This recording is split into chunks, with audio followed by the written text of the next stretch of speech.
Assalamualaikum warahmatullahi wabarakatuh. Alhamdulillah.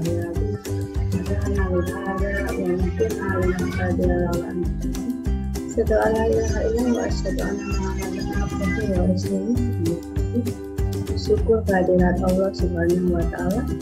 Pada hari ini kita bisa melanjutkan kuliah manajemen lingkungan, di mana pada minggu kemarin manajemen lingkungan kita sudah membahas tentang sejarah manajemen lingkungan, di mana setiap negara punya sistem manajemen lingkungan yang berbeda-beda. Kemudian dari sejarah sistem manajemen lingkungan yang berbeda-beda untuk suatu negara tersebut, maka ada satu sistem manajemen lingkungan yang bisa diterima secara internasional, yaitu yang disebut sebagai ISO ya. Nah, pada pertemuan kali ini kita akan membahas bagaimana cara membuat dokumen sistem manajemen lingkungan ya, di mana dokumen sistem manajemen lingkungan merupakan dokumen yang ada pada saat pabrik kita ingin mendapatkan pengakuan ya.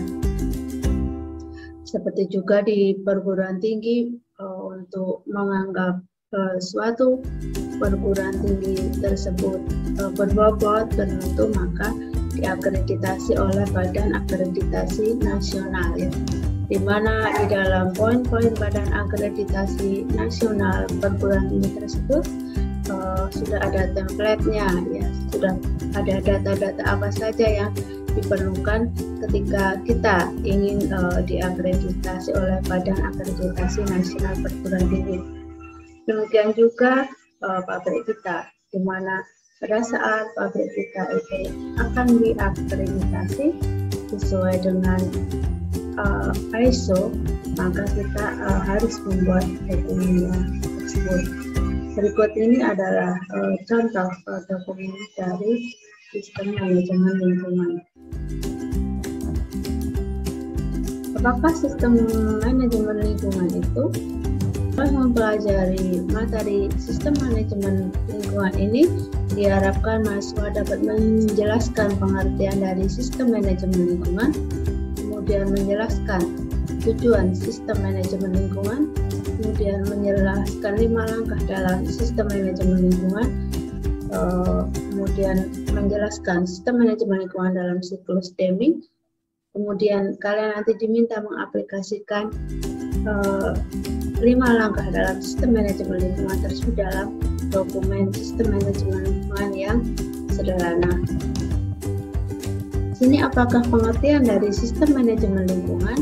Sistem manajemen lingkungan dikembangkan untuk memberikan panduan dasar agar kegiatan bisnis senantiasa akrab dengan lingkungan. Kondisi lingkungan yang memburuk akibat kegiatan manusia yang pada gilirannya akan merusak tempat hidup bersama sudah waktunya untuk dikendalikan. Jaminan bahwa suatu kegiatan bisnis telah dikelola secara akrab lingkungan dapat ditunjukkan melalui adanya sertifikat atau label lingkungan. Dalam hal ini, ISO telah membuktikan bahwa sistem sertifikasi mampu memberikan stabilisasi tata kerja dalam upaya meraih hasil yang konsisten. Oleh karena itu, ISO 14000 seri memberikan panduan pengelolaan lingkungan bagi aktivis bisnis ya. Nah, di sini ada panduan bagaimana kita membuat dokumen sistem manajemen lingkungan menurut standar ISO 14000 ya. Seperti disebutkan tadi bahwa setiap negara punya standar dokumen tersendiri untuk lingkungan, tetapi dokumen untuk yang berlaku secara internasional kita menggunakan dokumen namanya dokumen ISO. Dan di sini kita menggunakan ISO 14000 ya, di mana nanti di dalam standar ISO 14000 terutama 14001 nanti ada beberapa langkah ya di sini, 5 langkah sistem manajemen lingkungan dalam ISO 14001. Yang pertama, nanti pada saat kita membuat dokumen ISO 14000, maka kita perlu membuat yaitu pernyataan sikap kita terhadap lingkungan yang disebut dengan kebijakan lingkungan ya. Barangkali kalau di organisasi adalah visi dan misi ya, seperti di program studi teknik kimia mempunyai visi dan misi. Visinya apa di program studi teknik kimia UMS, yaitu ingin program studi teknik kimia UMS menjadi program studi yang unggul dan islami ya. Jadi kebijakan lingkungan seperti visi dan misi ya. Jadi kalian nanti membuat dokumen apa sih yang diinginkan dari perusahaan kalian terhadap lingkungan ya.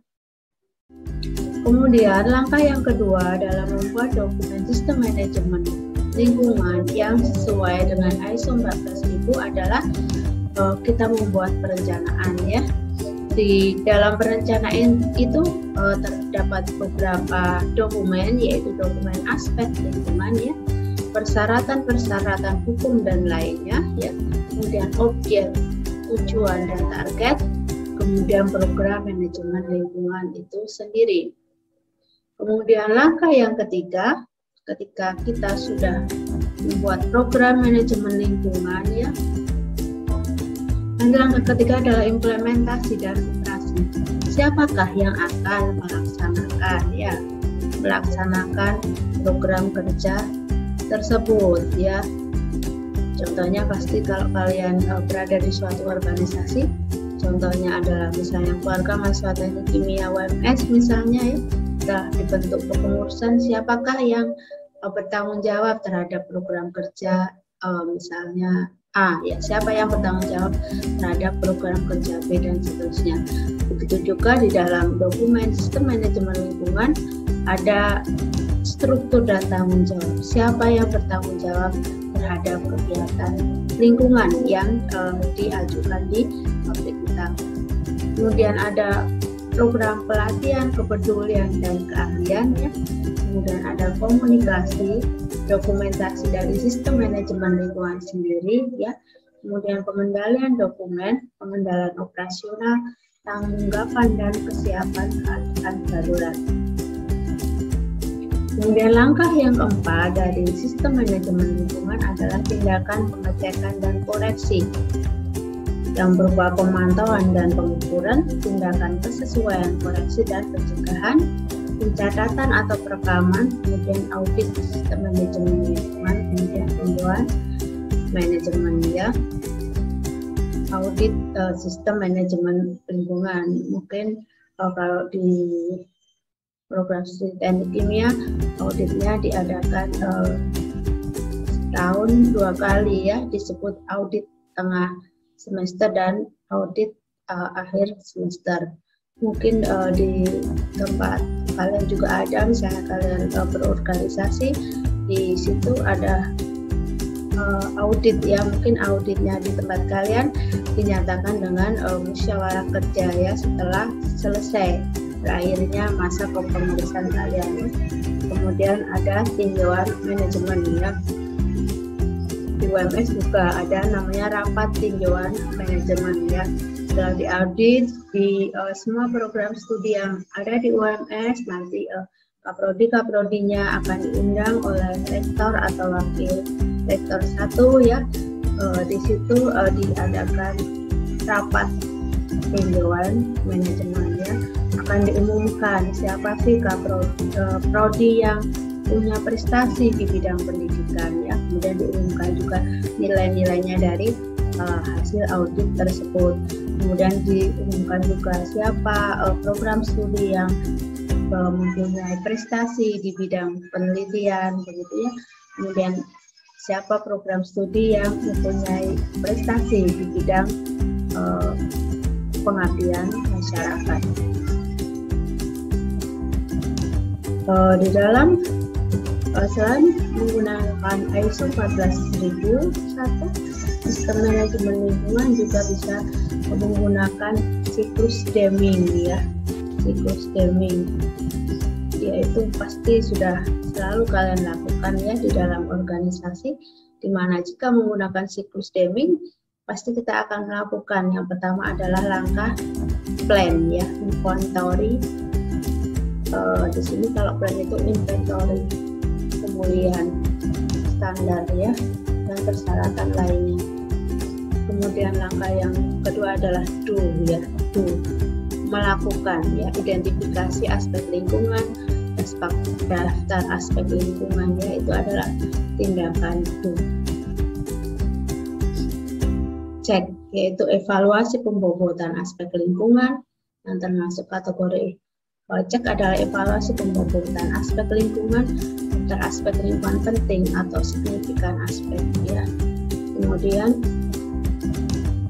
H yaitu program, itu ada program manajemen lingkungan, evaluasi program manajemen lingkungan, kemudian tindakan perbaikan. Dan ini pun pasti sudah kalian lakukan juga ketika kalian berorganisasi ya. Di situ ada plan ya, plan dalam 1 tahun ini kita akan merencanakan program kerja yang ada di dalam organisasi kita selama 1 tahun, misalnya melalui rapat kerja misalnya ya.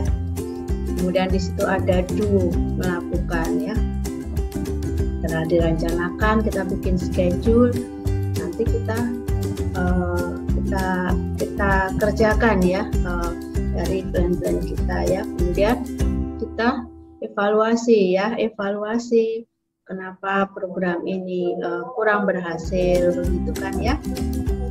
Kemudian selalu ada perbaikan ya, setiap saat program kerjanya harus lebih baik dari program kerja sebelumnya. Itu adalah sistem manajemen lingkungan berdasarkan ISO 14001 dan berdasarkan siklus Deming ya. Kemudian kita lanjutkan dengan selanjutnya ya. Tadi ada beberapa komponen ya, beberapa langkah ya dalam membuat dokumen sistem manajemen lingkungan ya. Berikut adalah langkah-langkahnya. Yang pertama, membuat kebijakan lingkungan ya. Tadi sudah saya utarakan, kebijakan lingkungan itu adalah keinginan kita terhadap lingkungan, ataupun bisa berisi suatu pernyataan atau visi dan misi ya. Tapi ketika kita membuat visi dan misi, maka kita harapkan apa yang ada di dalam visi dan misi itu berhasil ya. Berarti contohnya program studi teknik kimia UMS menjadi program studi yang unggul dan islami ya. Kalian akan ditanya oleh asesor ya, program apa yang menunjukkan bahwa program studi teknik kimia UMS itu adalah program studi yang unggul begitu ya.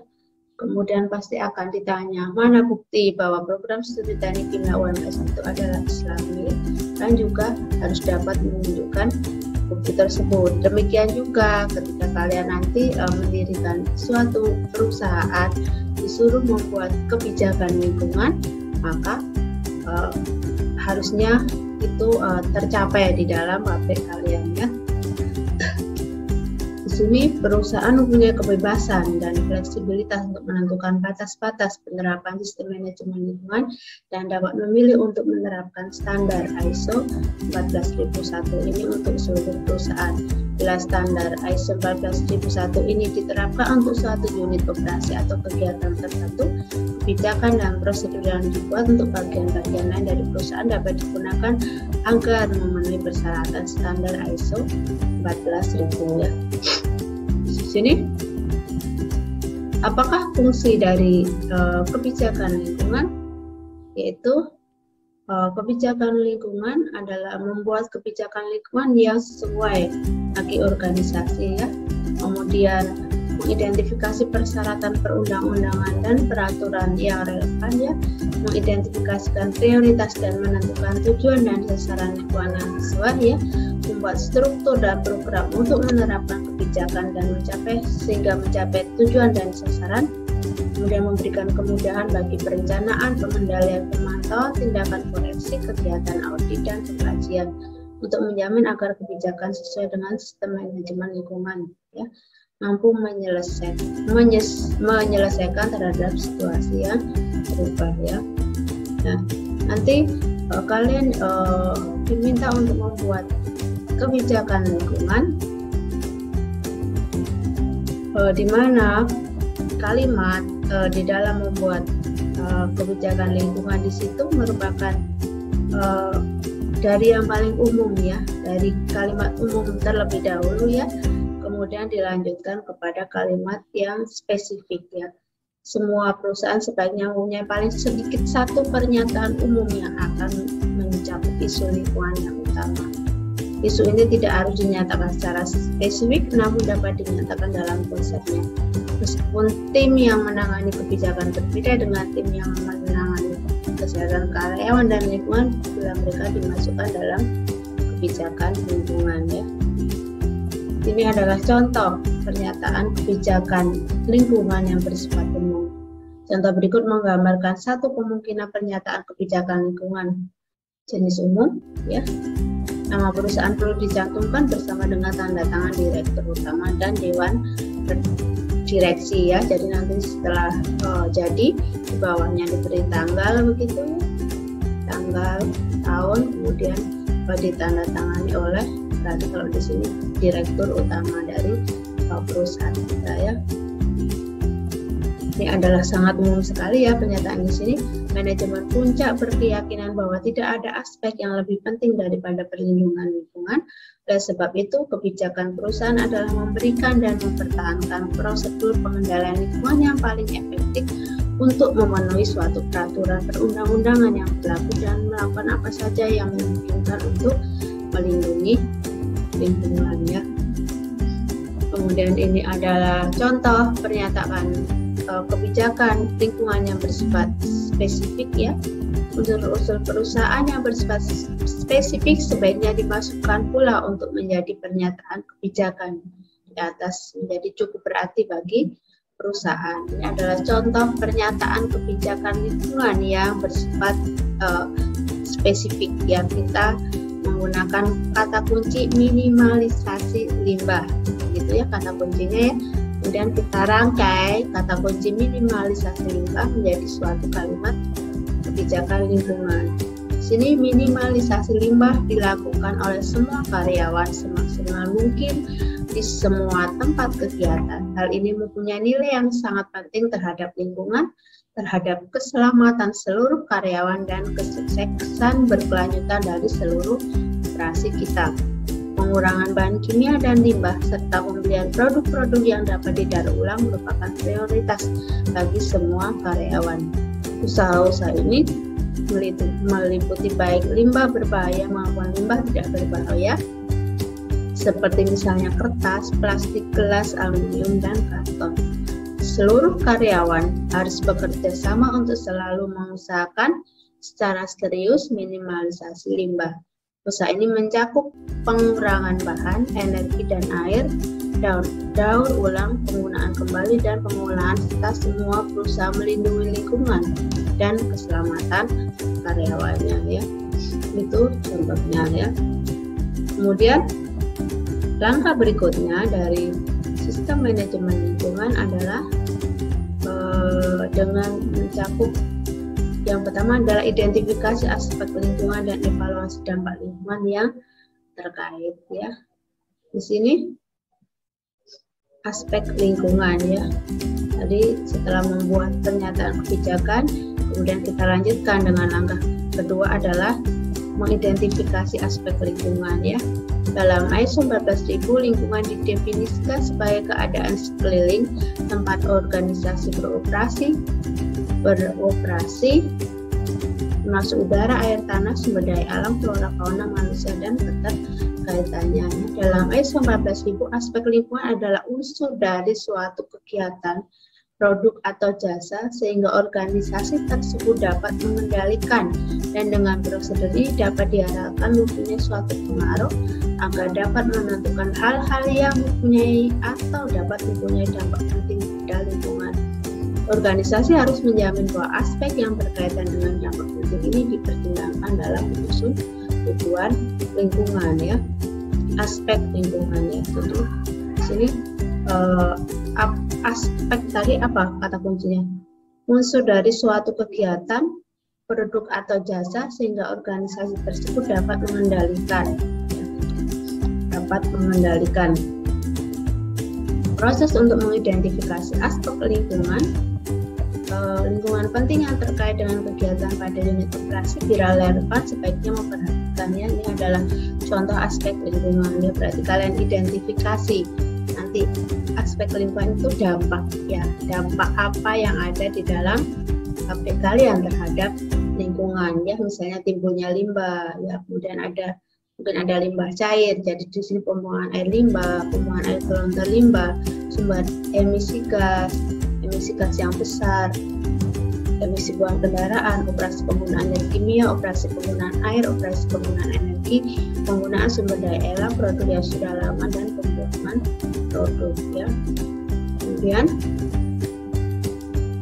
langkah berikutnya adalah kita mencari perundang-undangan yang berlaku ya. Misalnya pabrik kita itu menghasilkan limbah cair, maka kita mencari ya baku mutu dari limbah cair yang dihasilkan oleh pabrik kita. Nah, ketika kita sudah dapat perundang-undangannya, maka kita harus mengikuti ya baku mutu dari limbah tersebut ya. Demikian juga kalau limbah kita menghasilkan limbah padat begitu ya. Kemudian jika pabrik kita menggunakan mempunyai limbah gas, maka apa yang harus kita lakukan terhadap limbah-limbah tersebut agar sesuai dengan baku mutu ya. Berikutnya adalah contoh ya. Contoh dari dokumen sistem manajemen lingkungan yang nanti akan kalian praktekkan pada saat kalian presentasi setelah ujian tengah semester. Mari kita simak contoh pembuatan dokumen. Kita lanjutkan. Berikut adalah contoh membuat dokumen sistem manajemen lingkungan. Yang pertama, kita membuat dokumen kebijakan lingkungan ya. Kebetulan di sini menggunakan nama perusahaannya sudah ada, tapi nanti kalian jangan menggunakan nama perusahaan yang sudah ada ya. Dimulai dengan introduction terlebih dahulu ya. Kebijakan lingkungan di pabrik kalian. Di sini contohnya adalah pabrik kami merupakan perusahaan yang bertujuan untuk melaksanakan dan menunjang kebijaksanaan dan program pemerintah di bidang ekonomi dan pembangunan nasional pada umumnya, khususnya di bidang produksi amonia dan pupuk urea dengan menerapkan program pencegahan pencemaran lingkungan secara berkelanjutan melalui cara-cara ya. Di sini yang kita beri nama, kita beri warna merah itu adalah pernyataan kebijakan lingkungan yang bersifat umum ya. Kita ingin mentaati seluruh peraturan perundang-undangan dalam bidang perlindungan lingkungan dan persyaratan lain serta mengintegrasikan ke semua aspek kegiatan produksi di PT kita begitu ya. Merencanakan, kemudian kebijakan lingkungan yang kedua, merencanakan, menetapkan dan mengkaji tujuan, sasaran serta program manajemen lingkungan dan selalu meninjau ulang kebijakan lingkungan secara berkala untuk perbaikan secara berkelanjutan. Kemudian kebijakan yang ketiga, mencegah terjadinya pencemaran lingkungan, menekan jumlah limbah dan menghemat pemakaian sumber daya alam yang dapat menyebabkan terjadinya penurunan kualitas lingkungan ya.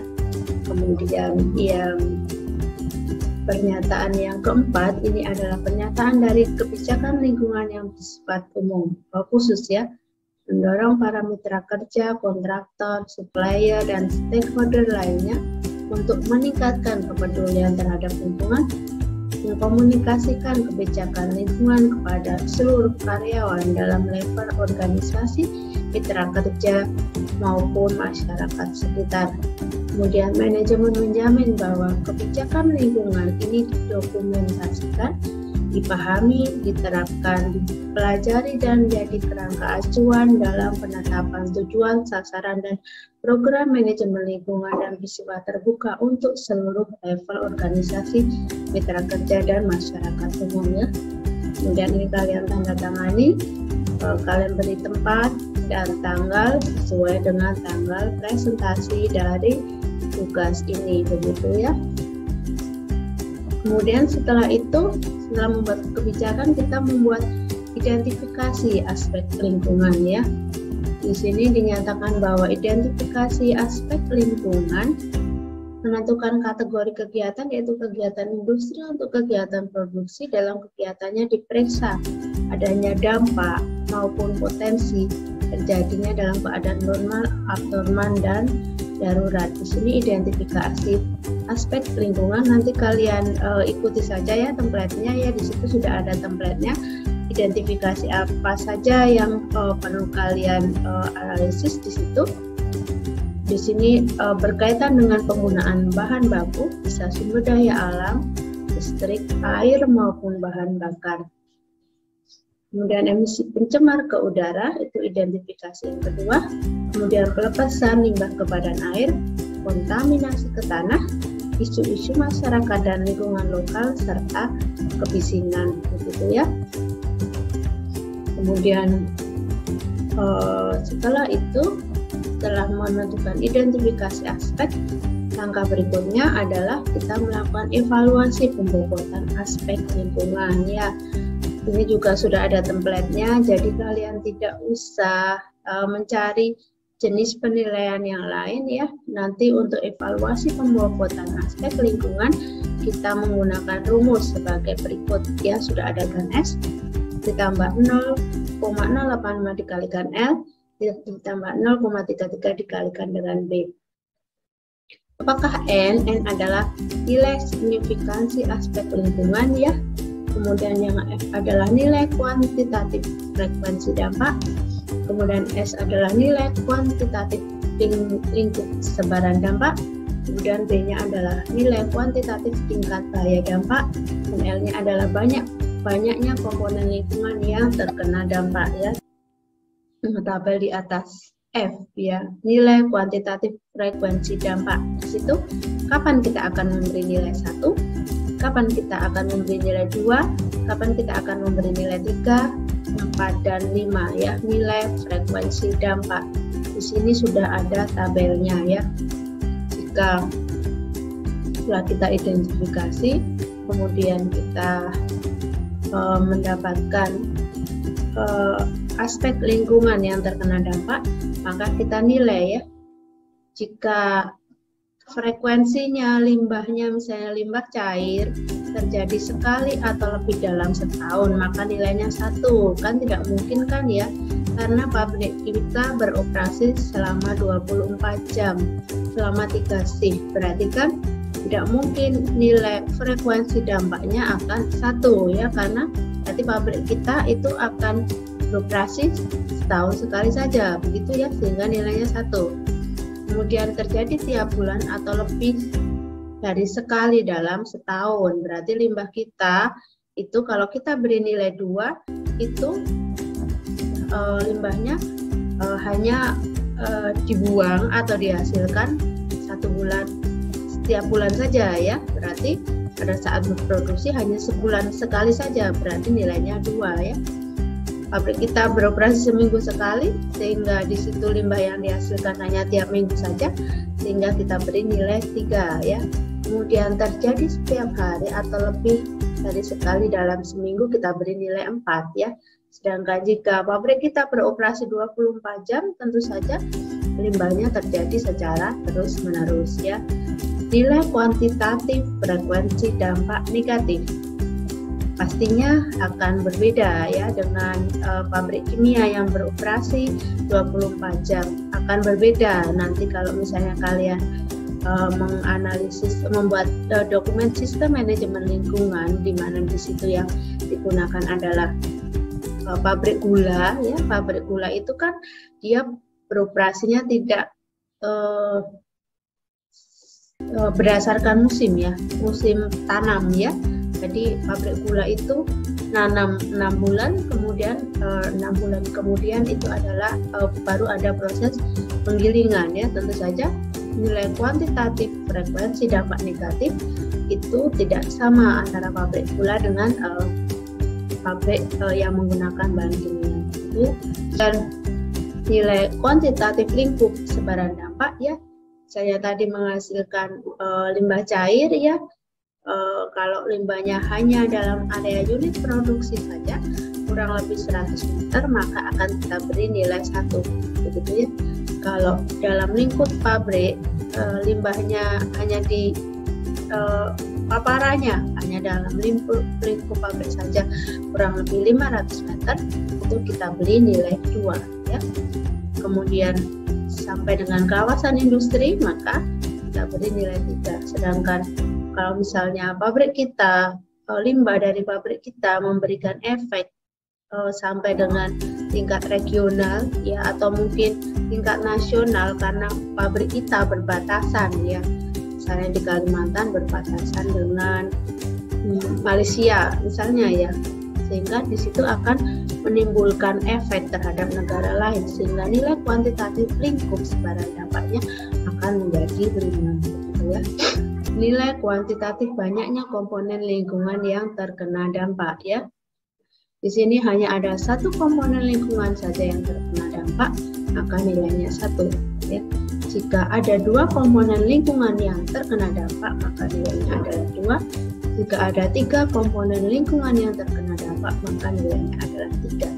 Jika ada 4 komponen lingkungan yang terkena dampak, nilainya adalah 4. Jika ada 5 komponen lingkungan yang terkena dampak, maka nilainya adalah 5 ya. Contohnya misalnya tadi ada limbah cair ya, pabrik kita ada limbah cairnya. Siapa yang terkena dampak dengan adanya limbah cair itu? Oh, berarti air ya, air begitu kan. Berarti itu komponen yang pertama. Kemudian manusia ya, berarti ada 2 komponen lingkungan yang terkena dampak, sehingga di sini nilai kuantitatif banyaknya komponen lingkungan yang terkena dampak kita beri nilai 2 begitu ya. Kemudian berikutnya adalah nilai kuantitatif tingkat bahaya dampak ya, nilainya bisa 1 ya, berarti hanya ada gangguan kenyamanan pada manusia. Kalau nilainya 2 berarti efek dari limbah kita itu akan menyebabkan cedera ringan pada manusia. Kalau kita beri nilai 3 berarti limbah kita menimbulkan cedera berat ya, tapi tidak menimbulkan cacat pada manusia, kita beri nilai 3. Sedangkan kalau pabrik akibat dari limbah kita akan menimbulkan cacat permanen pada manusia, akan diberi nilai 4 ya. Kemudian menimbulkan kematian diberi nilai 5 ya. Kemudian nilai-nilai itu kita masukkan ke dalam rumus ini gitu ya. Kemudian berikutnya adalah nilai signifikan aspek lingkungan berdampak positif. Kalau kita menggunakan rumus P sama dengan 0,085 dikalikan K ditambah 0,085 dikalikan W ditambah 0,33 dikalikan dengan O, di mana P adalah nilai signifikansi aspek pengelolaan lingkungan, di mana K-nya adalah kuantitatif komitmen pengelola pabrik, kemudian W-nya adalah nilai kuantitatif pengelolaan limbah, dan O-nya adalah nilai opini masyarakat ya. Ini sudah ada tabelnya, komitmen pengelola ya, pengelola perusahaan. Jika tidak ada komitmen maka kita beri nilai 1 ya. Kemudian terdokumentasi tapi tidak dilaksanakan ya, nilainya 2. Kemudian belum terdokumentasi tapi dilaksanakan ya. Kemudian terdokumentasi tapi pelaksanaannya belum efektif. Kemudian terdokumentasi dan dilaksanakan dengan baik, maka nilainya akan menjadi 5 ya. Kemudian berikutnya adalah nilai kuantitatif pengelolaan limbah ya. mungkin kalau sudah ada alat pantau kita beri nilai 1. Kalau di situ sampai mengukur tingkat pemborosan bahan kita beri nilai 2. Sudah memanfaatkan sumber alternatif kita beri nilai 3 ya. Kemudian mengurangi pemakaian bahan kita beri nilai 5 gitu ya. Nah, setelah kita memberikan penilaian ya, ini adalah peraturan perundangan yang berlaku ya, berarti menyesuaikan dengan limbah kalian. Pastinya kalau sudah ada perundangan yang terbaru maka undang-undang yang lama itu gugur ya. Di sini karena kebanyakan pabrik pupuk limbahnya adalah berhubungan dengan pencemaran udara ya, sehingga di sini dicantumkan peraturan pemerintah nomor 41 tahun 1999 tentang pengendalian pencemaran udara ya. Kemudian di sini ada SK Menteri Lingkungan Hidup nomor 133 Men LH 2004 ya, tentang baku mutu udara ya. Kemudian karena debu biasanya juga menjadi limbah utama dari pabrik urea, maka di sini adalah SE nomor 2 Men garis miring 78 Menaker Transkop tentang baku mutu lingkungan untuk debu simum di tempat kerja gitu ya. Kemudian kalian perlu mencantumkan diagram Ale dari pabrik kalian ya. Di sini contohnya adalah karena prosesnya adalah pembuatan urea ya, pembuatan urea ya, berarti di sini nanti kalian jelaskan pada saat presentasi ya. Kalau di sini misalnya pembuatan pupuk urea ya, ada beberapa proses dari pembuatan pupuk urea tersebut. Di sini contohnya adalah ada 6 proses pembuatan urea, yaitu proses sintesis unit, proses purifikasi unit, kristalizer unit, kemudian drilling unit, recovery unit, proses kondensat treatment unit, di mana pada saat sintesis unit ini merupakan bagian penting dari pabrik urea untuk mensintesis dengan mereaksikan bahan bakunya adalah NH3 fase cair dan gas CO2 dalam area reaktor, dan ke dalam reaktor ini dimasukkan juga larutan recycle karbonat ya, hasil samping dari pembuatan urea itu adalah amonium karbonat ya. Di recycle larutan recycle karbonat yang berasal dari bagian recovery, tekanan operasinya sudah ada, kemudian hasil sintesis urea dikirim ke bagian purifikasi untuk dipisahkan amonium karbonat dan kelebihan amonia setelah dilakukan stripping dengan menggunakan CO2. Unit purifikasi yaitu amonium karbonat yang tidak terkonversi dan kelebihan amonium di unit sintesis diuraikan dan dipisahkan dengan cara penekanan, penurunan tekanan dan pemanasan dengan 2 step. Penurunan tekanan yaitu 17 kilo per cm kubik dan 22 kilo per cm persegi. Hasil peruraian berupa gas CO2 dan NH3 dikirim ke bagian recovery, sedangkan larutan urea dikirim ke bagian kristalizer ya. Larutan urea dari unit purifikasi dikristalkan di bagian ini secara vakum, kemudian kristal urea dipisahkan di centrifuge ya. Kemudian ada unit drilling unit ya, kristal urea keluaran dari centrifuge dikeringkan sampai mencapai 99,8% berat dengan udara panas, kemudian dikirim ke bagian drilling tower ya. Kemudian recovery unit, gas amonia dan gas CO2 yang dipisahkan di bagian purifikasi diambil kembali dengan 2 step absorpsi dengan menggunakan mantel liquid sebagai absorben, kemudian di recycle kembali ke bagian sintesis. Kemudian proses selanjutnya adalah proses kondensat treatment unit ya, uap air yang menguap dan terpisahkan di bagian kristalizer didinginkan dan dikondensasikan. Sejumlah kecil urea, NH3 dan CO2 ikut kondensat kemudian diolah dan dipisah di striper dan hidroliser. Gas CO2 dan gas NH3 dikirim ke bagian purifikasi untuk di recovery. Dengan air kondensat dikirim ke utilitas ya. Ini ada diagram alur prosesnya ya. Nanti kalian kasih nomornya sesuai dengan urutan alatnya begitu ya. Misalnya di carbonate condensation kalian kasih nomor 1, Urea reaction nomor 2, stripping nomor 3, spiration rectification nomor 4 ya. Kemudian ada carbonate condensation nomor 5 alatnya, kemudian scrubbing nomor 6 begitu ya. Kemudian misalnya alat selanjutnya evaporation nomor 7, preheating or granulating nomor 8, kemudian ada vapor condensation nomor 9, kemudian proses water treatment nomor 10. Nah, setelah itu langkah berikutnya adalah kalian membuat identifikasi aspek lingkungan ya. Di tugas ini kalian membuat 2 alat yang menghasilkan 2 limbah yang paling dominan di dalam pabrik kalian ya. Kalau di sini contohnya adalah di unit sintesis ya. Kalian nanti template-nya kalian ikuti di sini. Kemudian ada tulisan identifikasi aspek lingkungan, lokasinya disebut unit sintesis dari pabrik kalian. Nomor identifikasinya 2. Tadi asumsinya unit sintesis berada di lokasi alat yang kedua ya. Kemudian Orean aktivitasnya mensintesis NH3 cair dan gas CO2 beserta amonium karbonat recycle dari unit recovery. Hasil sintetis berupa larutan urea, sisa amonium karbonat, sisa amonia dan CO2 dikirimkan ke unit purifikasi. Ini ada bahan bakunya ya.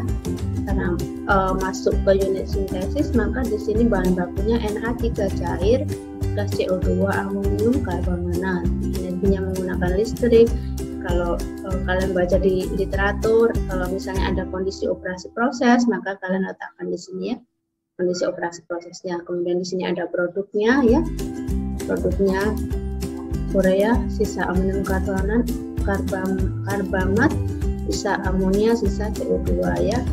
Tentu saja di sini kalian isi limbahnya apa saja di unit ini ya. Kalian isi outputnya ada A, B, C, D, E, F ya. A, B, C, D, E, F. Nah, di A, B, C, D, E, F tadi